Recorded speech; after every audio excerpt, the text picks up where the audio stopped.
नमस्कार दोस्तों। आज बात करने वाला हूँ टैली के नए अपडेट के बारे में। दोस्तों टैली प्राइम के अंदर नया अपडेट आ गया है, मैं आपको दिखाता हूँ। यहाँ पे देख सकते हैं, ये देखिए, ये रिलीज़ 6.1 आ गया है। क्या है इस नए रिलीज़ के अंदर, आज बात करेंगे। बहुत सारे बड़े बड़े मेजर अपडेट है इस नए रिलीज़ में। जैसे कि सबसे पहला अपडेट है IMS से रिलेटेड। अब टैली के अंदर आपको डिस्प्ले, GST रिपोर्ट और यहाँ से जब जाएंगे तो इनवॉइस मैनेजमेंट सिस्टम IMS का अपडेट आपको देखने को मिलेगा। अब आप IMS का यूज़ टैली प्राइम में कर सकते हो और यहीं पे अपने इनवॉइस को रिकनसाइल कर सकते हो। लेकिन उससे पहले आपके पास ये लेटेस्ट वर्जन होना चाहिए। ये लेटेस्ट वर्जन देख सकते हैं 6.1। जो लोग पुराने टैली को यूज़ कर रहे हैं उनको अपग्रेड कराना होगा, तभी ये IMS का फीचर मिलेगा। इसके लिए आपको दोस्तों इस साइट पे आना है। देख सकते हैं, इसका लिंक वीडियो के डिस्क्रिप्शन में मिल जाएगा। यहाँ से जाके आप अपने टैली का रिन्यूअल करा सकते हैं। सीरियल नंबर डालेंगे, सबमिट पे क्लिक करेंगे और रिन्यूअल हो जाएगा। और जो लोग फ्री वर्जन यूज़ कर रहे हैं, एजुकेशनल वर्जन, और सीखना चाहते हैं तो मंथली रेंट भी ले सकते हैं, जो 750 रुपये से शुरू है, या फिर अपने बजट के अकॉर्डिंग टैली प्राइम को ख़रीद सकते हैं। लिंक वीडियो के डिस्क्रिप्शन में मिल जाएगा। और प्रैक्टिस कर सकते हैं, क्योंकि ये IMS का जो ऑप्शन होता है ये ऑनलाइन एक्सेस करता है। मैं आपको दिखाता हूँ कि कैसे IMS वर्क करेगा टैली प्राइम में। और भी अपडेट है, सबसे पहले IMS का लेंगे, फिर उसके बाद अगला अपडेट के बारे में बात करूँगा।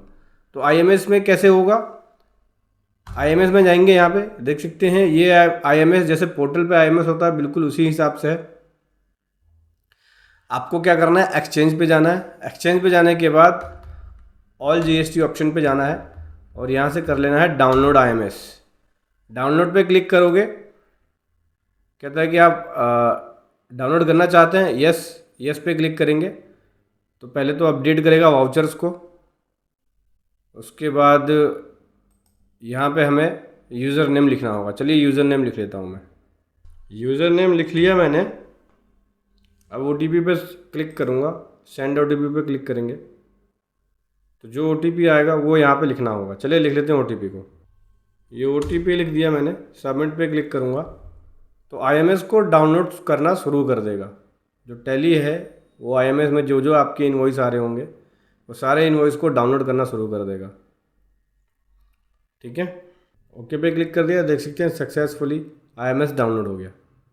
चलिए आगे बढ़ते हैं, लेकिन उससे पहले बताना चाहूँगा, जो भी भाई बंधु मेरे चैनल पे पहली बार है, जिन्होंने अभी तक सब्सक्राइब नहीं किया, सब्सक्राइब कर लीजिए। सारे साथ बेल आइकन पे भी क्लिक कर लीजिए ताकि इस तरह का कंटेंट आपको मिलता रहे। हमने IMS सक्सेसफुली डाउनलोड कर लिया। अब यहाँ से स्किप करेंगे, देख सकते हैं ये मेरा IMS आ गया। IMS में बोलता है एक्शन रिक्वायर्ड और action taken, ready for upload.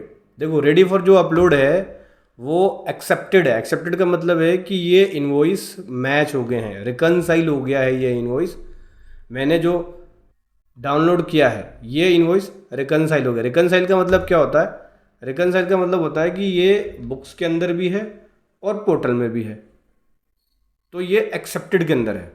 ठीक है, देख सकते हैं B2B इनवॉइस में आऊँगा मैं तो ये देखिए ये आ गया एक्सेप्टेड मीन्स रिकनसाइल। देख सकते हैं एक्सेप्टेड, जो ब्लू वाला है ना, ब्लू वाला वो पोर्टल का है और जो उसके नीचे है वो बुक्स का है। तो जितना पोर्टल पे है उतना बुक्स में है, इसलिए एक्सेप्टेड है। तो जो एक्सेप्टेड है दैट मीन्स जो मैंने बुक्स में एंट्री डाली उसने पोटेंशियल मैच में लेके और वो पूरा एक्सेप्ट कर लिया। अब एक्शन जिस पे लेना है वो ये है, क्या बोलता है कि ओनली अवेलेबल ओनली पोर्टल, ये केवल बिल पोर्टल्स पे है, आपके बुक्स में एंटर नहीं है। और एक यहाँ पे मिसमैच है। मिसमैच किस चीज़ का हो सकता है, मिसमैच डेट में हो सकता है, इनवॉइस नंबर में हो सकता है, वैल्यूज़ में, टैक्सेबल वैल्यू में हो सकता है। जैसे कि देख सकते हैं, अगर मैं देखूँ यहाँ पे तो 62 पैसे है, यहाँ पे 91 है, तो पॉइंट समथिंग पैसे का है। आप चाहे तो इसे एक्सेप्ट में रख सकते हो, मिसमैच में नहीं छोड़ सकते, लेकिन पॉइंट पैसे का फ़र्क है। तो मैं इसको एक्सेप्ट कर लेता हूँ। इस पर जाके यहाँ से स्टेटस पे जाऊँगा, एक्शन स्टेटस पे जाके, और यहाँ से इसको कर दूँगा एक्सेप्ट। जब एक्सेप्ट कर दूंगा तो क्या होगा, ये मैच में चला जाएगा। मैच का मतलब ये जो नीचे मेरा इनवॉइस टोटल आया B2B, ये इतना IDC मैं लेने के लिए अवेलेबल हूँ, एलिजिबल हूँ। जो मेरे एक्सेप्टेड है, जो एक्सेप्टेड है, जिस पे नो एक्शन, वो इनवॉइस जो होंगे वो वाले पोर्टल वाले होंगे। दो हेडिंग है, इनवॉइस फाइल्ड बाय सप्लायर और दूसरा है invoice yet to be filed by supplier. Yet to be filed by supplier का मतलब हो गया कि ये इनवॉइस वो हैं जो अभी पोर्टल पे अपलोडेड है, लेकिन ये इनवॉइस उन्होंने अपनी GSTR 1 में नहीं दिखाया और 3B में इसका टैक्स नहीं पे किया। ठीक है, ये वो वाले इनवॉइस है। यहाँ पे अमेंडमेंट भी आ रहा है, देख सकते हैं, ये अमेंडमेंट है, नोट एक्टेड आ रहा है। अब ये अमेंडमेंट हुआ है, ये वाला, ये आपको देखना होगा कि क्या आपने अपने इनवॉइस में चेंज किया है। वाउचर वाइज F5 करके देख लो, ये रहा 305 नंबर बिल के अंदर 6 मार्च 25 का बिल है, इसमें अमेंडमेंट हुआ है। ठीक है, पुराना ही बिल है। अगर आपको ITC समरी देखनी है तो ITC समरी पे क्लिक करेंगे। अवेलेबल ITC जो है हमारे पास वो इतना है, पेंडिंग ITC इतना है। जब ये इनवॉइस अपलोड हो जाएंगे तो मेरे को इसका ITC मिल जाएगा। अभी मेरे पास अवेलेबल केवल इतना है। ठीक है, रिजेक्टेड 0 है, पेंडिंग है। पेंडिंग का मतलब मुझे एक्शन लेना है। देखो, एक्शन रिक्वायर्ड, एक्शन रिक्वायर्ड मतलब भाई ये ओनली पोर्टल पे है। ये वो इनवॉइस हैं जो केवल पोर्टल पे अवेलेबल है, मेरी बुक्स के अंदर इसकी एंट्री नहीं है। अब या तो ये हुआ होगा, या आपके पास इनवॉइस नहीं आया होगा, माल नहीं आया होगा। ये तो हो सकता है कि माल आया हो, इनवॉइस भी आया हो, गोडाउन में इनवॉइस रखा हो, आपने एंट्री नहीं करी, फाइल में इनवॉइस रखा हो, आपने एंट्री नहीं करी।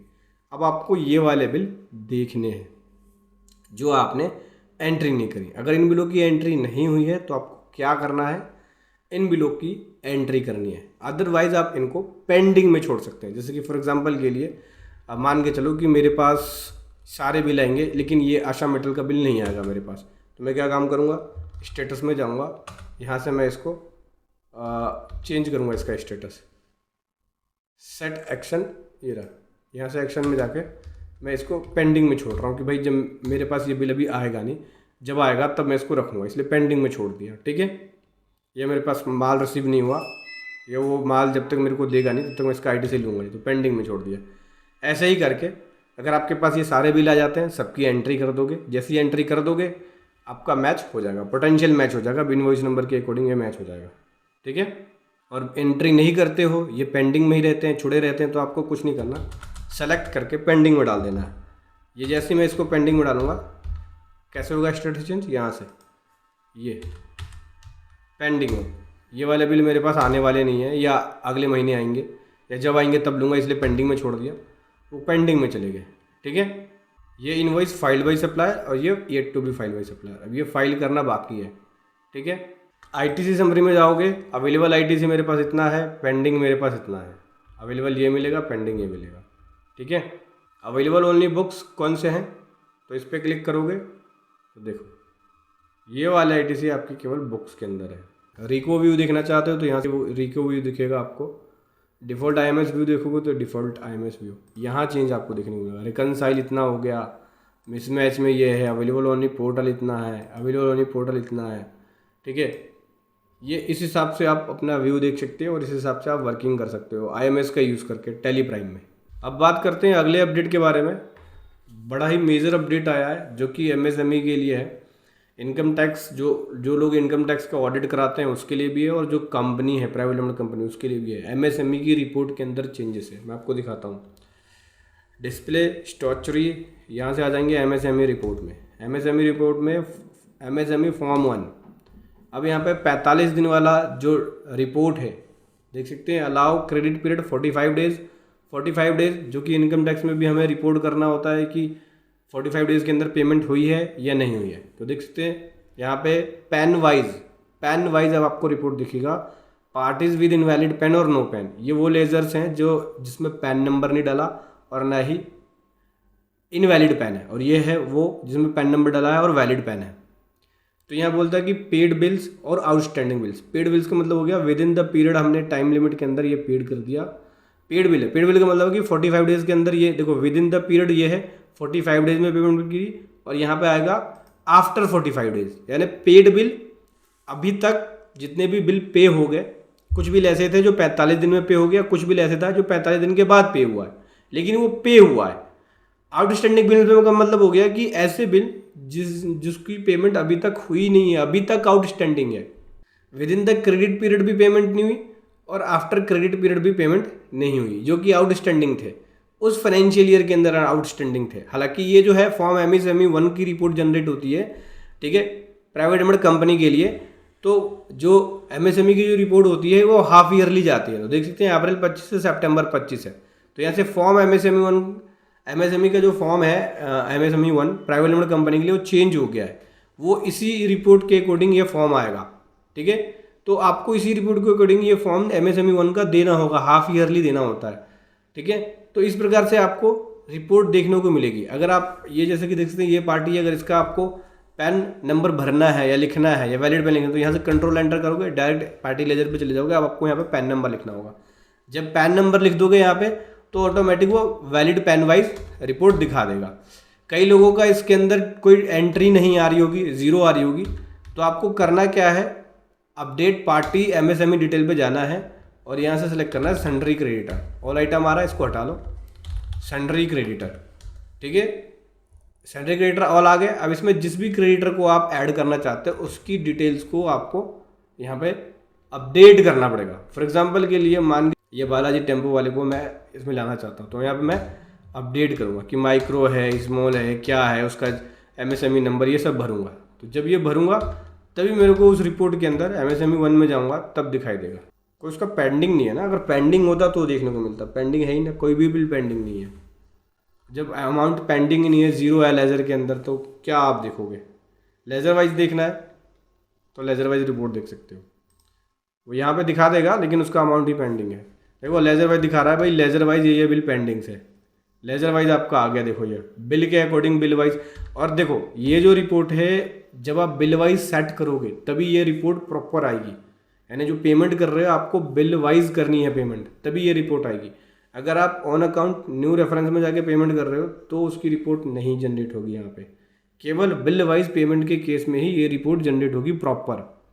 और ये एमएसएमई फॉर्म 1 का टेम्पलेट्स ये जब एक्सपोर्ट करोगे तो यहाँ से एमएसएमई का फॉर्म का जो टेम्पलेट्स है वो भी ऑटोमेटिक यहाँ से एक्सपोर्ट होगा। देखो एक्सपोर्ट पे क्लिक करेंगे, ये टेम्पलेट्स है, ये एमएसएमई एक्सेल लेआउट, ये टेम्पलेट्स है।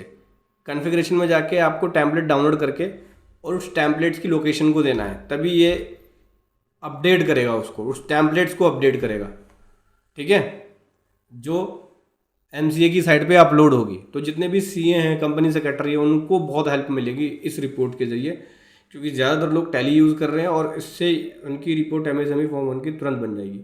ये रिपोर्ट दो जगह यूज़ हो सकती है, आपकी प्राइवेट लिमिटेड कंपनी में भी और इनकम टैक्स में भी हो सकती है। अगर बिल वाइज पेमेंट कर रहे हो तो यहाँ पे आपको इनकम टैक्स के लिए भी रिपोर्ट जनरेट हो जाएगी कि आपने कौन से ऐसे बिल हैं जो 45 दिन के अंदर पेमेंट जिसकी कर दिया आपने, और कौन सी ऐसी पेमेंट है जो 45 दिन के बाद हुई है। तो जो 45 दिन के बाद हुई है उसका इंटरेस्ट बन जाएगा, ठीक है, उसके अकॉर्डिंग वो इंटरेस्ट बना के आपको देना पड़ेगा पार्टी को।